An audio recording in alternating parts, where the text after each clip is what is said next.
जय श्री राम। योगेश अनंत काले का सभी सुनने वालों को प्यार भरा नमस्कार। मेरा व्हाट्सएप नंबर है 9970151429 9970151429। मित्रों, अलाउद्दीन दरिंदा अनेक रोग यानी उसको गुप्त रोग था, त्वचा रोग था, जलोदर था, इससे मर गया, मार डाला गया, जो भी है। जैसे मैंने पहले बताया था शायद, मलिक काफूर वो अपनी बचपन की जो उसकी जख्म थी वो कुरेद ली गई किसी ने, और मलिक काफूर ने अलाउद्दीन के हरम और उसकी पत्नियां, बच्चों को काटना शुरू कर दिया। नाबालिग 6 साल के शहाबुद्दीन को गद्दी में बिठाया और खुद उसके संरक्षण के तौर पे संरक्षक बन के गद्दी पे बैठ गया। अब मित्रों, आपको मालूम है कि जलालुद्दीन खिलजी ने तो वही किया था गुलाम वंश के राजा के साथ, तो यहाँ पे वो रिपीट हो गया। बिना समय गंवाए मुबारक शाह पे काफूर ने खूनी भेजे। अब मुबारक भी अलाउद्दीन का लौंडा था, तो भाई उन्हें इन खूनी काफिर मोमिनों की खबर पड़ गई।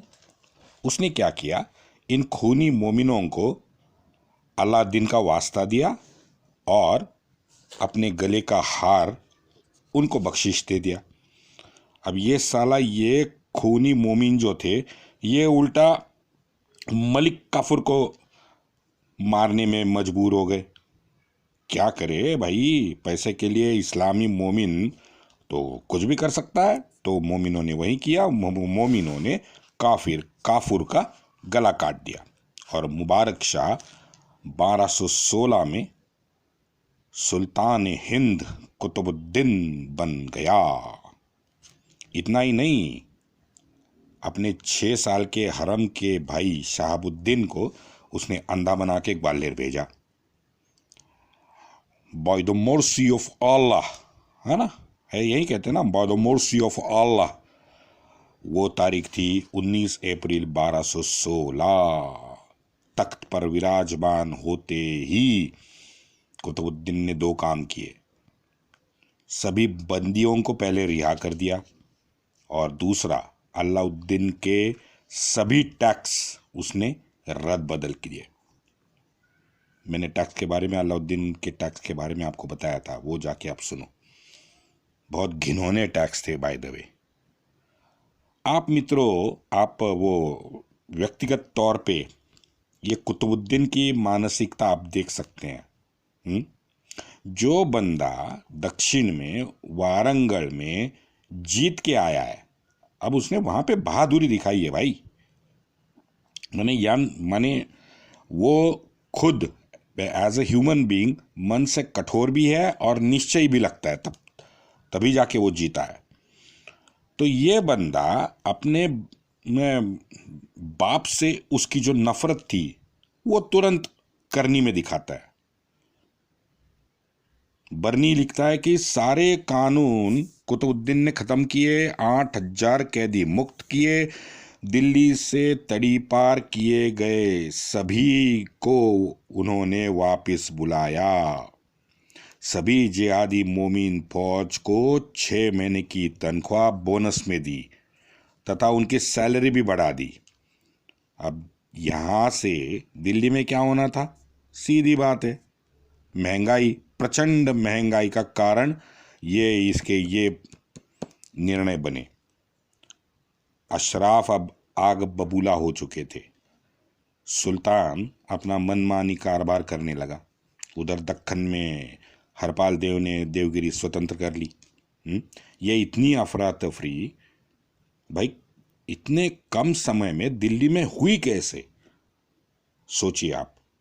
मात्र 7-8 महीने में के अंदर आप देखोगे मित्रों, राज परिवार का कत्ल, खीरज खान का कत्ल, मलिक काफूर कत्ल, अलाउद्दीन के 14 बेटे कत्ल, उसका साला अल्प खान कत्ल, इन सबको इन काट के ये कुतुबुद्दीन हीरो अपना सुल्तान बना। इस कुतुबुद्दीन खान के नसों में खून तो अलाउद्दीन का बह रहा था, ये हमें भूलना नहीं चाहिए। तो इसको भी सॉरी इसने भी एक नौजवान पराक्रमी योद्धा ढूंढ लिया था। कमाल है वैसे इन मोमिनों की। हाँ, ये साला क्या ये समलैंगिकता का अट्रैक्शन है, आज भी है। वो क्या है यार, मैं समझ नहीं पाता। शायद ना कोई बड़ा मानसोपचार तज्ञ जो होगा ना, वही हमें जवाब दे सकता है। बर्नी लिखता है कि सुल्तान ने खुलेआम मर्दाना पोशाक छोड़ के औरताना लिबास ओढ़ लिया। महलों में रात को जम के पार्टी होने लगी। अशराफ तो दारू में सुल्तान के आगे भी नाचते रहे। हर दिन पार्टी की समाप्ति सुल्तान के औरताना नाच से होती थी। हसन हमेशा उसके साथ होता था। यही वो मैंने बोला नौजवान पराक्रमी योद्धा, कन्वर्टेड हिंदू, ये हसन, ये उसके साथ हमेशा रहता था। पूरे दिल्ली में खूबसूरत हट्टे कट्टे नौजवानों की कीमत बर्नी लगता है आसमान छूने लगी। उस टाइम 2000 टका तक अशराफी लौंडे के लिए देने में मजबूर थे। 2000 टका, आप समझ सकते हो एक नौजवान खूबसूरत की कीमत। बर्नी आगे लिखता है, दिल्ली में हर जगह शराब की दुकानें खोली गई। ओए होए होए होए होए ओए होए होए, जबरदस्त है भाई, जबरदस्त। हाँ, लेकिन हमारे लिए कुछ नया नहीं है। वैसे हमारे ये कट्टर ईमानदार बेवड़े मुख्यमंत्री ने भी नवंबर 21 से दिल्ली में ठेके वैसे शराब के खोल दिए थे। 3 पे 2 फ्री, 2 पे 1 फ्री, याद है ना दिल्ली वालों? दिल्ली वालों, आप चौंकना मत। जो अभी हुआ है ना नवंबर से अभी तक, जो अभी बम्बू मारा सुप्रीम कोर्ट ने, तभी ये बंद हुआ, वो तो 900 साल पुराना है, बस इसकी याद रखो, है ना। वही रिपीट हुआ। उस टाइम 900 साल पहले शराब की नदियां दिल्ली में बही थी, अभी नवंबर 21 में भी बहने लगी थी। हाँ, वो तारिक जमाल और तारिक मसूद की जन्नत में भी तो शराब बहती है ना। हाँ, सुना है ना। ओए होए होए, वो तो बहुत, चलो आज का विषय नहीं है, आज तो छोड़ते हैं उसको। बर्नी आगे लिखता है, बाजारों में घुंघरू और तबले की आवाज सुनाई देने लगी। हर दिल्ली वासी अलाउद्दीन के मरने की खुशी मनाने लगा। ये भाई बर्नी ने लिखा है, मैंने नहीं। वैसे भाई दिल्ली वालों को तो खुशी मिलनी जरूरी है, मिलनी ही मिलनी चाहिए। बताओ क्यों? क्योंकि अलाउद्दीन ने शराब पे पूर्ण तरीके से रोक लगाई थी। अरे वो नमाजी था, वो तो सुन्नत पे चल रहा था। जैसे मोहम्मद को ये शराब अच्छी नहीं लगती थी, वैसे ही फिर नबी की सुन्नत है तो नबी को अच्छी नहीं लगती, तो अलाउद्दीन को भी अच्छी नहीं लगती। हाँ, लेकिन साला उसके बेटे ने क्या किया? उसके बेटे ने तो शराब का महापुर लाया दिल्ली में। ऐसा सारा लगने लगा कि यमुना ना हो, शराब हो। भाई देखो, मेरी समझ में आया दिल्ली वालों का नाटक। फ्री बिजली दो, फ्री पानी दो, सस्ती शराब दो। हाँ, वो देश में जो अभी नक्सली है, वो ये अराजकता करने वाले अर्बन नक्सली और ये जो है लोग हैं ना, वो है ना, ये सब वो बाकी देश वाले सोचो यार तुम लोग। हमको भाई फ्री बिजली फ्री पानी, तो अगर हमारा चिरकुट दे रहा है तो ये चिरकुट कट्टर ईमानदार भी मस्त है। हमको कोई प्रॉब्लम नहीं है। बाकी का तुम देख रहे हो ना, फिर पूरा देश वाला साल तुम क्या करोगे? हाँ, खाली हम 2 करोड़ लोग ही दिल्ली वाले देखेंगे तो ये बाकी के 138 करोड़ लोग वो क्या करेंगे? आप भी तो सोचो देश के बारे में। हाँ, हम फ्री बिजली और फ्री पानी का सोचते हैं, आप देश के बारे में सोचो। भाई नाराज मत हो ना दिल्ली वालों। हाँ, कट्टर ईमानदार है हम भी। हाँ, लेकिन चिरकुट नहीं है। चलो बरनी आगे क्या बताता है देखते हैं। कट्टर ईमानदार, जो जूते मारने का जी चाहता है यार, लेकिन वो जूते भी खाया। अब क्या मारे उसको, चलो छोड़ो। बर्नी कहता है कि सभी खुदरा खुर्दा खुदरा बाजार की कीमत 25% तक आगे बढ़ गई थी। पूरे में व्यापार चौपट हो गया था, इसका सीधा मतलब है। हर जगह भ्रष्टाचार फैल गया था। अच्छा, ये आगे अभी बर्नी लिख रहा है भाई, बर्नी का फिरोजाबादी आप पढ़ लो। बर्नी कहता है कर संकलन अधिकारी तो जैसे नए शासक बन गए थे। देखो मित्रों, ये उसके किताब में से मैंने लिया है, मेरा खुद का कुछ नहीं है। अब बर्नी क्या कह रहा है, ध्यान दो दिल्ली वालों। कर संकलन अधिकारी जैसे शासक बन गए। तो भाई शराब की नदियां बहाना तो स्वाभाविक है दिल्ली वालों, है ना। 4 साल 4 महीने कुतुबुद्दीन था, क्या किया? खाना पीना नाचना, हसन से चिपके रहना, लोगों को अशराफियों को तोहफे देना और दिल्ली वासियों के लिए मुक्त जीवन जीने का फरमान सुनाना। हाँ, बीच में उसने मारकाट भी की है, वो भी अभी आप उसको मैं बताता हूँ। अल्प खान, गुजरात का विद्रोह, उसको काट के शांत किया।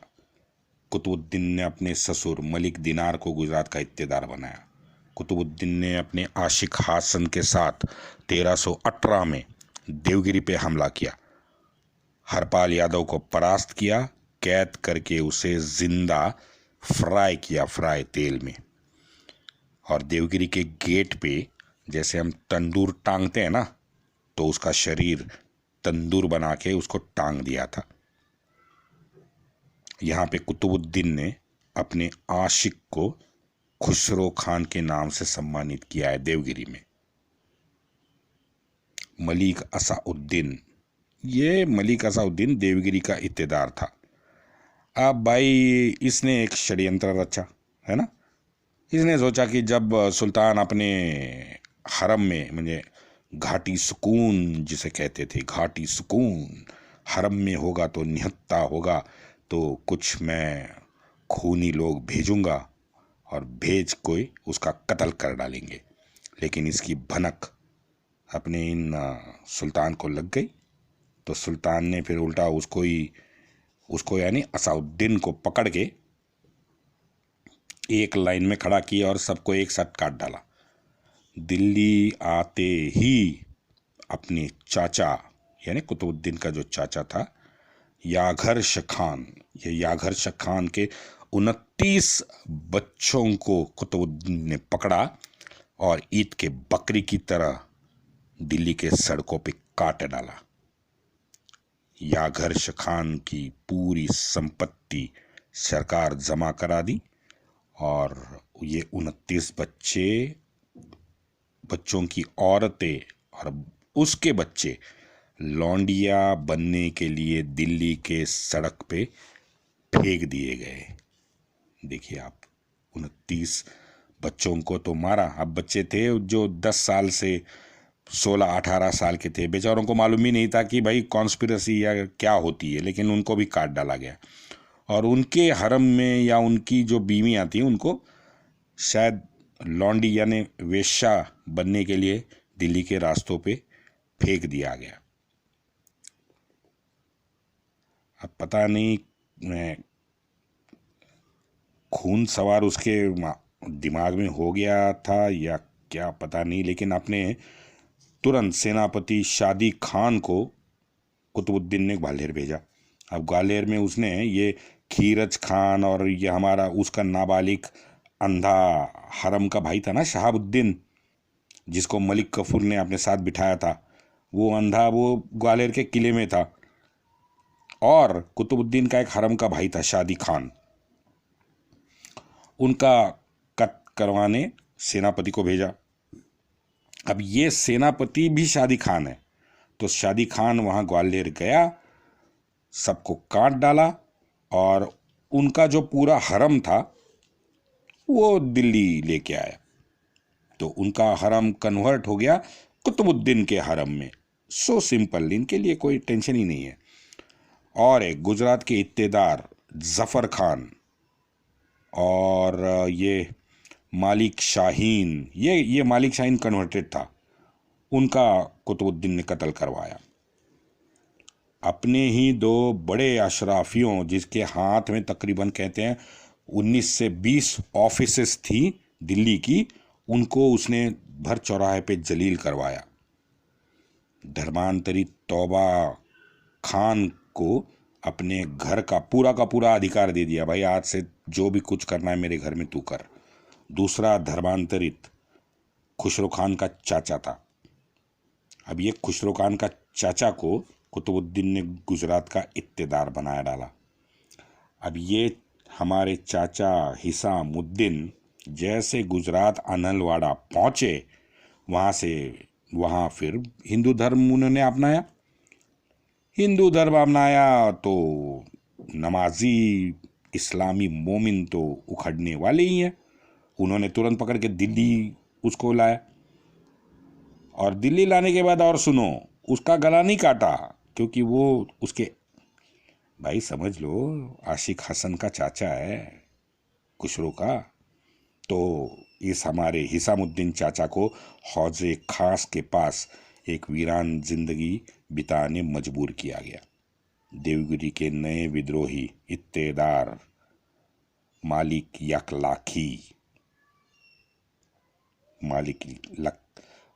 यकलाखी को पकड़ के दिल्ली लाया गया और मलिक के कान और नाक को काट डाल के उसको दिल्ली के सड़कों पर नंगा फेंक दिया।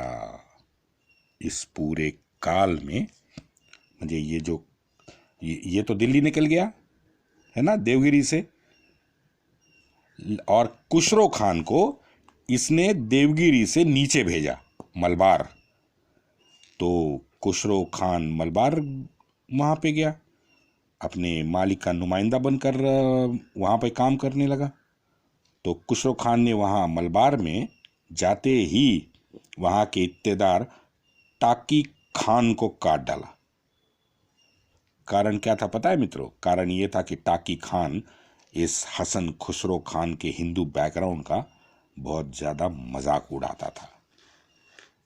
थोड़ा सा आप समझ रहे हो खुसरो खान की मेंटालिटी। इस पूरे दक्षिण दौरे में खुसरो खान तो अकेला था, बिकॉज सुल्तान तो दिल्ली चला गया था। तो सुल्तान का सबसे करीबी कौन था? यही तो था हसन। तो ये खुसरो खान ने बहुत सारे कांड दक्षिण में अकेला होते हुए किए हैं, जिस कांड के कारण वो आगे चल के सुल्तान नसरुद्दीन बना है। अगले भाग में वंदे मातरम।